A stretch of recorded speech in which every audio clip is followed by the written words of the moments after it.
Objectives and materials.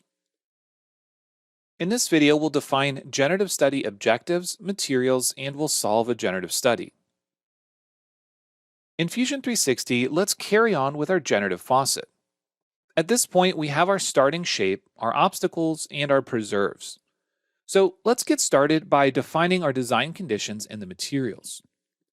First, we want to take a look at our fluid inlets and outlets.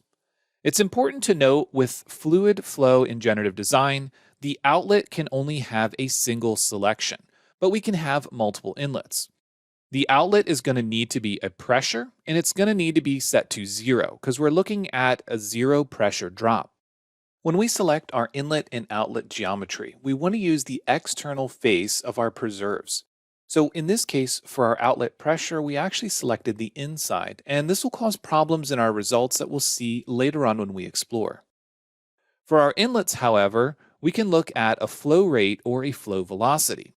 We're going to be looking at a flow rate, and I'm going to select both of these faces. Notice that when I select those faces, the arrow is going the wrong direction. So we want to make sure that we deselect this, and we grab the outside face to make sure that the arrows are going in the correct direction. For the units, we're going to set these units equal to GPM, or gallons per minute, and we're going to set this equal to 10. Now that we have those defined, note that the pre-check has changed from red to yellow. It's telling me that we've defined more than one inlet in the load case, and it's recommended that we use only one inlet. That's okay, we're going to try to solve this with 2 inlets as that's the intent of this design. Next, we need to define our materials, and by default the fluid is set to water, but we can also use air or a custom material. Because we're talking about a faucet for a sink, we are going to use water in our case, but it's always a good idea to double check the density and viscosity, make sure that you are using the correct fluid.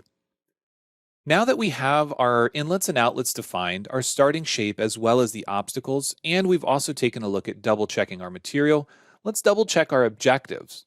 We can see here that the objective is minimize pressure drop, and the target volume currently is a percentage of the original design.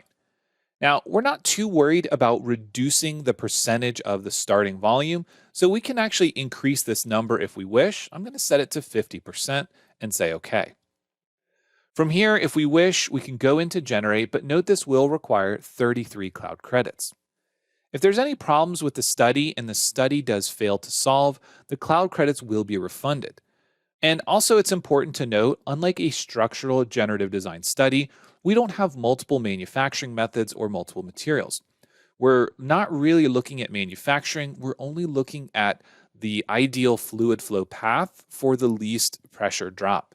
And also, when we take a look at these studies, note that we are only looking at that single material. So we're going to have one outcome for us to review, but once again, just like other generative design studies, this process can take a bit of time. So at this point, we're going to finish Explore, and we'll check back once the study has finished solving.